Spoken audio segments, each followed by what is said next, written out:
France मैं गौरवदेव भारत जी secretary में आप सभी का स्वागत करता हूँ। सबसे पहले सभी को राधे राधे, जय श्री राम। आज हम लोग बायोलॉजी की क्लास में पोषण पदार्थ और प्रोटीन देखेंगे, ठीक है। तो चलिए क्लास स्टार्ट करते हैं। इसमें 100+ क्वेश्चन होने वाला है।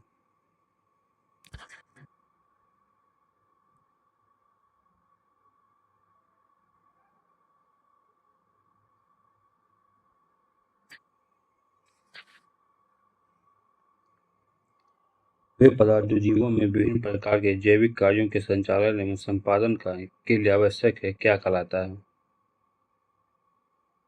ये कहलाता है पोषण पदार्थ, ठीक। उपयोगिता के आधार पर पोषण पदार्थ कितने प्रकार के होते हैं? 4 प्रकार के। निम्नलिखित में से कौन सा पोषक पदार्थ ऊर्जा उत्पाद की श्रेणी में आता है? यह वसा और कार्बोहाइड्रेट हो जाएगा।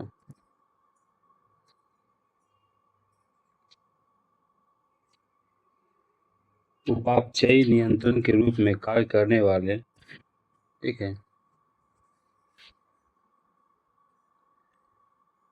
पोषण पदार्थ कौन से हैं?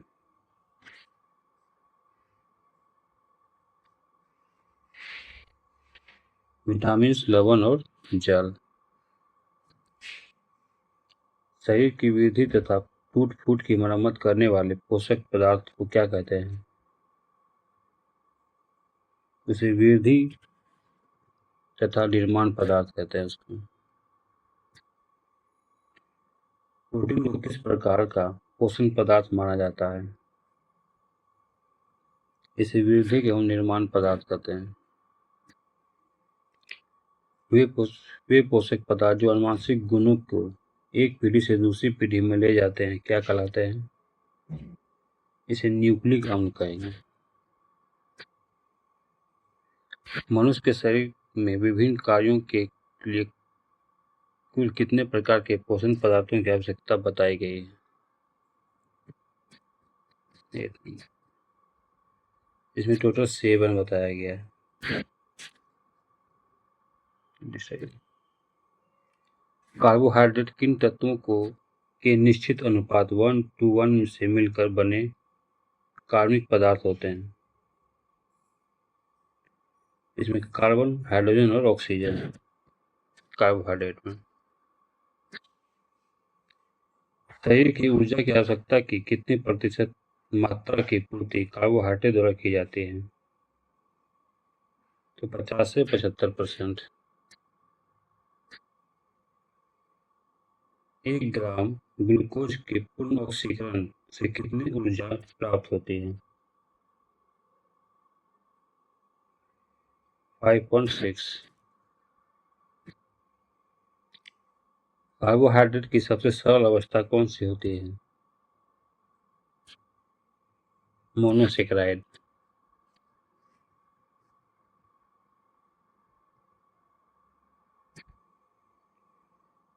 निम्नलिखित में कौन सा मोनोसेकेराइड का उदाहरण है? ग्लूकोज, गैलेक्टोज और मैनोज। समान या भिन्न मोनोसेकेराइड के 2 अणुओं के संयोजन से क्या बनता है? ये डाइसेकेराइड बनता है। सुक्रोज का निर्माण किन 2 मोनोसेकेराइड के मिलने से होता है? ग्लूकोज और फ्रुक्टोज। ग्लूकोज प्लस गैलेक्टोज के मिलने से कौन सा डाइसेकेराइड बनता है? ये लैक्टोज बनता है। मोनोसेकेराइड के कई अणुओं के मिलने से बनने वाली लंबी श्रृंखला वाली अघुलनशील श्रृंखला क्या कहलाती है? ये पॉलीसेकेराइड कहलाती है, ठीक है। आप लोग वीडियो पॉज करके अपना आंसर लगा सकते हैं कमेंट बॉक्स में। आर्थ्रोपोडा के बाहरी कंकाल व सेलुलोज में मुख्य रूप से कौन सा कार्बोहाइड्रेट पाया जाता है? जैसे पॉलीसेकेराइड, जैसे काइटिन, सेलुलोज, ठीक है। निम्नलिखित में कौन सा कार्बोहाइड्रेट का प्रमुख कार्य नहीं है? तो आनुवंशिक गुणों को एक पीढ़ी से दूसरी पीढ़ी में ले जाना। कार्बोहाइड्रेट के अपघटनोपरांत अंतिम रूप से क्या बनता है? तो ये ग्लूकोज बनता है। प्रोटीन शब्द का सर्वप्रथम प्रयोग किस वैज्ञानिक ने किया था? ये जे बर्जेलियस किए थे। ठीक है, वही 24 देखते हैं, 22। प्रोटीन एक जटिल कार्बनिक यौगिक है जो कितने अमीनो अम्ल से मिलकर बने होते हैं? बताइए। ये आपका 20। ठीक है, 20। नेक्स्ट।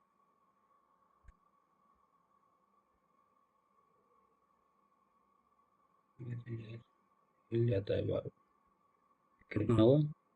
22 या 23 आइए। मानव शरीर का लगभग कितना प्रतिशत भाग प्रोटीन से निर्मित है? तो 15%। सभी प्रोटीन में प्रयुक्त मुख्य रूप से कौन सा तत्व पाया जाता है? ये नाइट्रोजन पाया जाता है। मनुष्य के शरीर में आवश्यक 20 प्रकार के प्रोटीन में से कितने संश्लेषण शरीर स्वयं करता है? तो 10। सोयाबीन और मूंगफली में प्रचुर मात्रा में कौन सा पोषक तत्व मिलता है? 26 का हो जाएगा। इसमें प्रोटीन हो जाएगा। ठीक है, नेक्स्ट है। एक कार्यशील महिला को प्रतिदिन कितने ग्राम प्रोटीन लेना चाहिए? तो क्या हो जाएगा इसका? एक कार्यशील महिला को इसका जो है ना, ये 45 ग्राम। वे प्रोटीन जो केवल अमीनो अम्ल के बने होते हैं क्या कहलाते हैं? ये सरल प्रोटीन कहलाते हैं। ठीक है, एल्बुमिन्स, ग्लोबुलिन्स और हिस्टोन किस प्रकार के प्रोटीन के उदाहरण हैं? ये आपका सरल प्रोटीन के उदाहरण है। प्राकृतिक प्रोटीन के जलीय अपघटन से बनने वाले प्रोटीन को क्या कहते हैं? इसे व्युत्पन्न प्रोटीन कहते हैं। ठीक है, चलिए। कोशिकाओं, जीवद्रव्य एवं ऊतकों के निर्माण में मुख्य रूप से कौन सा भाग लेता है? ये प्रोटीन लेता है। बच्चों में प्रोटीन की कमी से कौन सा रोग होता है? एक क्वाशियोर और मरासमस।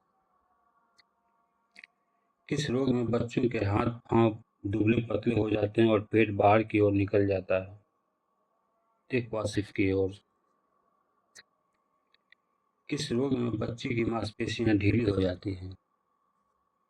तो मरासमस। 5 नंबर।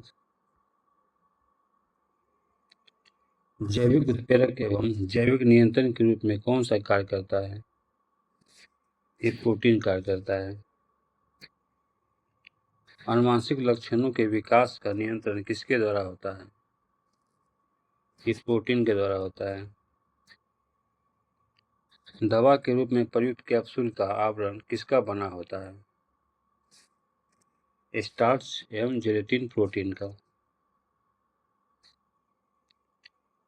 वसा किसका एक एस्टर होता है? ग्लिसरॉल और वसीय अम्ल का।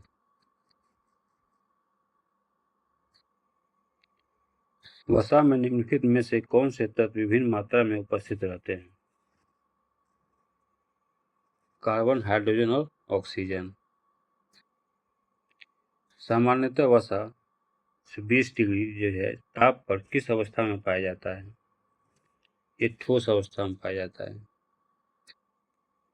यदि वसा 20 सेल्सियस ताप पर द्रव अवस्था में हो तो उसे क्या कहते हैं? उसे तेल कहते हैं। वसीय अम्ल कितने प्रकार के होते हैं? 3 प्रकार, मोनो, डाई और ट्राई। असित वसीय अम्ल मुख्य रूप से किसमें मिलता है? मछली के तेल और वनस्पति तेलों में। ठीक है, वो 3 आ जाइए। निम्नलिखित में से कौन से सत्रिप तेल का उदाहरण है? नारियल का तेल और ताड़ का तेल। 1 ग्राम वसा के टूटने से कितनी ऊर्जा उत्पन्न होती है? B number 9.3। सामान्य एक वयस्क व्यक्ति को कितने प्रतिशत ऊर्जा वसा से प्राप्त होनी चाहिए? तो बी नंबर। शरीर में वसा का संश्लेषण कहाँ होता है? माइटोकॉन्ड्रिया में। त्वचा के नीचे जमा होकर शरीर के ताप को बाहर निकलने से कौन रोकता है? तो वसा। शरीर के विभिन्न भागों को चोटों से बचाने का कार्य कौन करता है? तो वसा ही करता है। वसा की कमी से त्वचा पर क्या प्रभाव पड़ता है? त्वचा रूखी हो जाती है और वजन में कमी होती है। वसा की अधिकता से शरीर पर क्या प्रभाव पड़ता है? शरीर स्थूल मोटा हो जाता है और हृदय की बीमारी और रक्तचाप का बढ़ता। विटामिन का आविष्कार किसने किया था? ये फंक किए थे। 23 फंक ने विटामिन का आविष्कार किस वर्ष किया था? 1911 ईस्वी में। विटामिन किस प्रकार के यौगिक हैं? कार्बनिक यौगिक है। विटामिन से हमें कितनी कैलोरी ऊर्जा प्राप्त होती है? तो कोई नहीं मिलता है इसमें। शरीर के उपापचयन में रासायनिक प्रतिक्रियाओं के नियमन के लिए कौन अत्यंत आवश्यक है? तो विटामिन। किस पोषक पदार्थ को रक्षात्मक पदार्थ भी कहते हैं? 27 तो विटामिन। घुलनशीलता के आधार पर विटामिन कितने प्रकार के होते हैं? ये 2 प्रकार के होते हैं। ठीक है। 29। निम्नलिखित में से कौन सा विटामिन जल में घुलनशील है? बी और सी। वसा या कार्बनिक घोलकों में घुलनशील विटामिन कौन से हैं? ए, डी, ई, के। ठीक है। नेक्स्ट 31।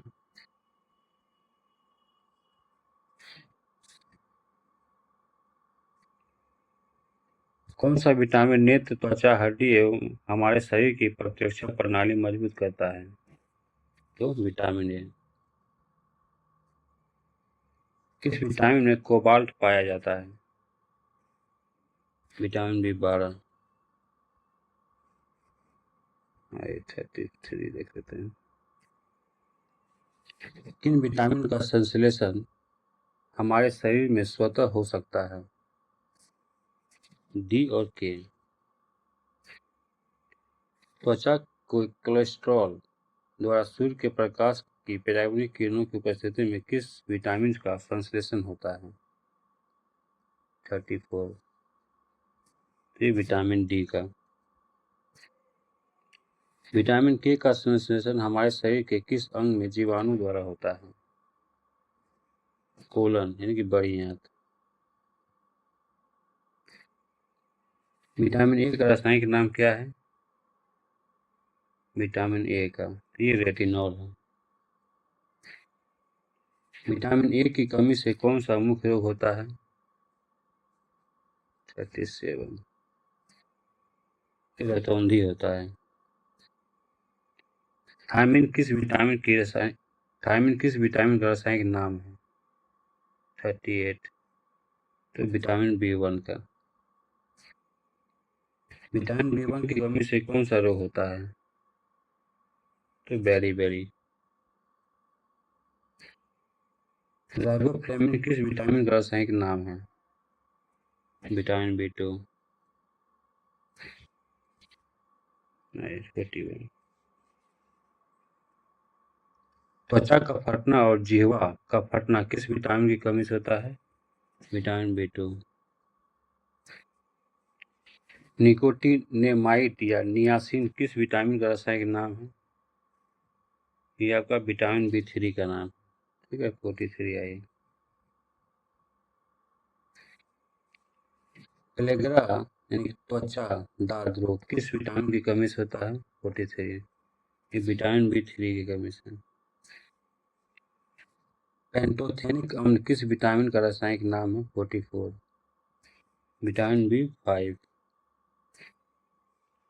पायरोडॉक्सिन किस विटामिन का रासायनिक नाम है? ये आपका विटामिन B6 का है, ठीक है। बायोटिन किस विटामिन का रासायनिक नाम है जिसकी कमी से लकवा या शरीर में दर्द होता है? Vitamin B7। नेक्स्ट है, फॉलिक अम्ल किस विटामिन का रासायनिक नाम है? Vitamin B11। साइनोवोकाल्बिन किस विटामिन का रासायनिक नाम है? Vitamin B12। एस्कॉर्बिक एसिड किस विटामिन का रासायनिक नाम है और इसकी कमी से कौन सा रोग होता है? Vitamin B6। कैल्सीफेरॉल, टोकोफेरॉल और पिलोकोक्विन क्रमशः किन विटामिन का रासायनिक नाम है? DEK का, ठीक है। चलिए,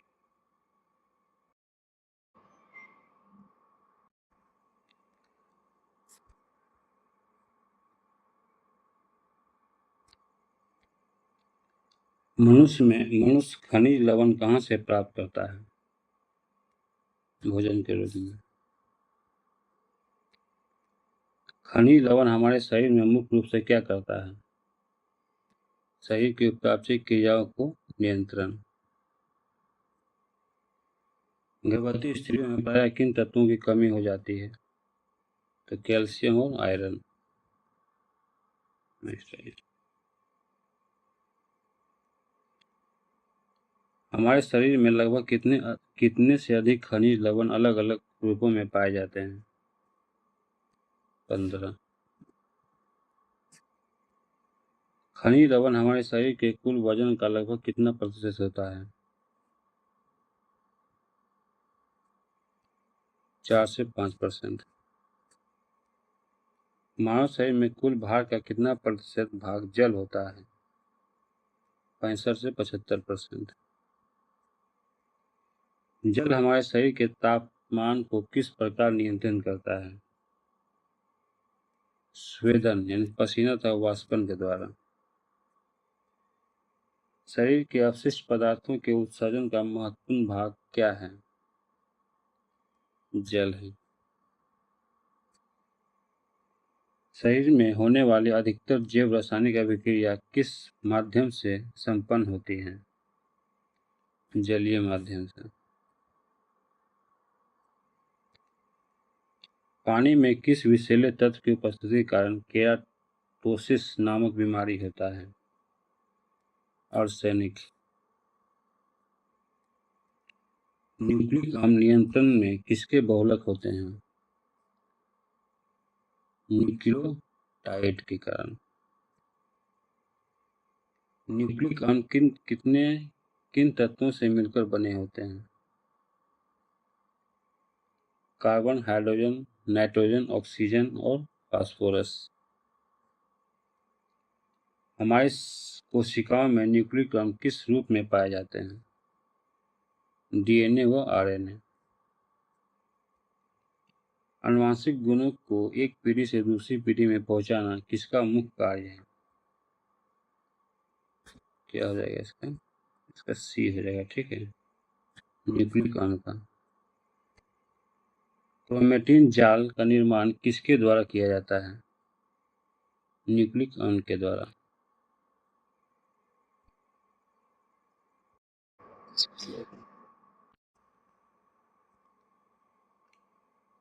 संतुलित पोषण किसे कहते हैं? जिसमें जीव के लिए आवश्यक सभी पोषक तत्व पर्याप्त मात्रा में उपलब्ध हो। आजकल दूध को एक पूर्ण संतुलित आहार क्यों नहीं माना जाता है? क्योंकि इसमें आयरन एवं विटामिन का अभाव होता है। किसी व्यक्ति की संतुलित आहार की आवश्यकता किस पर निर्भर करती है? व्यक्ति की आयु, लिंग, स्वास्थ्य एवं व्यवसाय पर। सामान्य कार्य करने वाले एक औसत युवा मनुष्य को प्रतिदिन कितनी कैलोरी ऊर्जा उत्पन्न करने लायक भोजन की आवश्यकता होती है?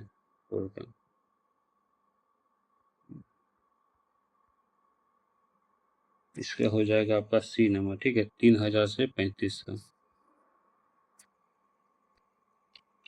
एक औसत युवा को 3000 से 3500 कैलोरी ऊर्जा प्राप्त करने के लिए भोजन की लगभग कितनी ग्राम प्रोटीन की आवश्यकता होती है?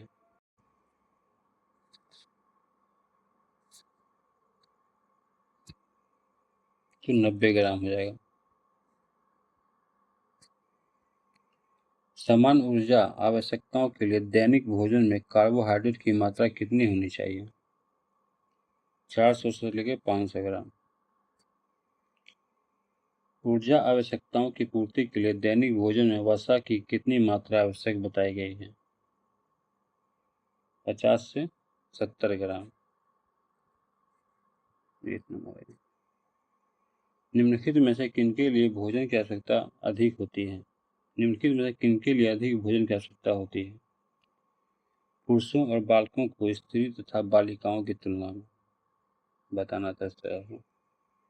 खाद्य पदार्थ को सुरक्षित रखने के लिए निम्नलिखित में से किसका प्रयोग किया जाता है? सोडियम बेंजोएट का। सोडियम बेंजोएट का रासायनिक सूत्र क्या है? B number. राष्ट्रीय पोषण एवं अनुसंधान संस्था कहाँ स्थित है? हैदराबाद।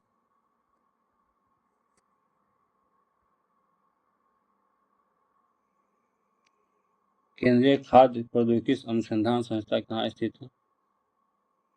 मैसूर में। केंद्रीय औषधि शोध संस्था कहाँ स्थित है? लखनऊ। भोजन के वे पोषक पदार्थ जिन्हें जीव कार्य करने, वृद्धि और ऊतक की टूट फूट की मरम्मत के लिए ग्रहण करता है, क्या कहलाता है? ये भोजन और उसके अवयव कहलाते हैं। कार्य करने के लिए ऊर्जा प्रदान करने वाले भोज्य पदार्थ किस वर्ग में आते हैं? ऊर्जा प्रदान करने वाले। शरीर की वृद्धि और ऊतकों की टूट फूट की मरम्मत करने वाले भोज्य पदार्थ क्या कहलाते हैं? शरीर निर्माण करने वाले भोज्य पदार्थ। विभिन्न जैव प्रक्रमों को सुचारू रूप से कायम रखने और बीमारियों से बचाने वाले भोज्य पदार्थ कौन से हैं? प्रतिरोधी क्षमता प्रदान करने वाले भोज्य पदार्थ हैं। हल्का कार्य करने वाले पुरुषों को प्रतिदिन कितने कैलोरी ऊर्जा की आवश्यकता होती है? 2000। हल्का कार्य करने वाली स्त्रियों को प्रतिदिन कितने कैलोरी की आवश्यकता होती है? 2100 कैलोरी।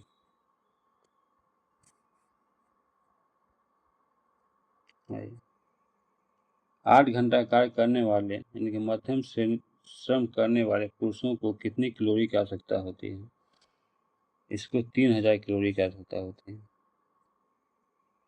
8 घंटा कार्य करने वाली स्त्रियों के लिए प्रतिदिन कितनी कैलोरी निर्धारण किया गया है? तो 2500 कैलोरी।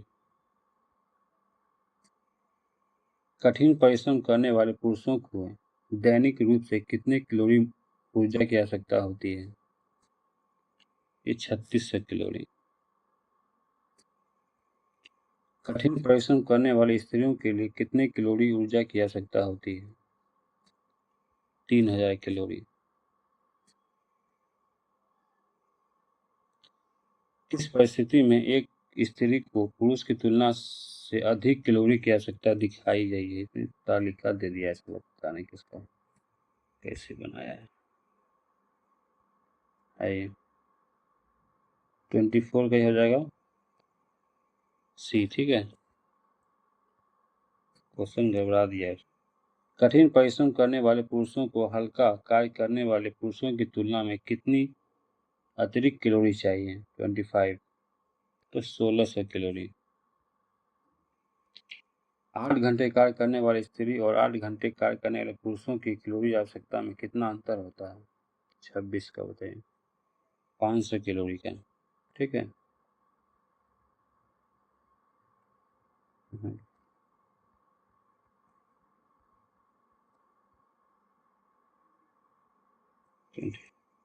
सामान्य दूध से दही जमाने में मदद करने वाले किस बैक्टीरिया को इस नोड में भोजन विषाद का कारण बताया गया है? 28। तो लैक्टोबैसिलस भोजन विषाद का मुख्य कारण है। ठीक। भोजन को खराब होने या विषैला होने से बचाने के लिए उपयोग होने वाले मुख्य रासायनिक घटक कौन सा है? 29। तो ए नंबर। भोजन और उसके अवयवों को मुख्य रूप से कितने वर्गों में विभाजित किया गया है? तो इसे 3 वर्गों में विभाजित किया गया है। चलिए फ्रेंड्स, मिलते हैं नेक्स्ट वीडियो में। जय हिंद, जय भारत।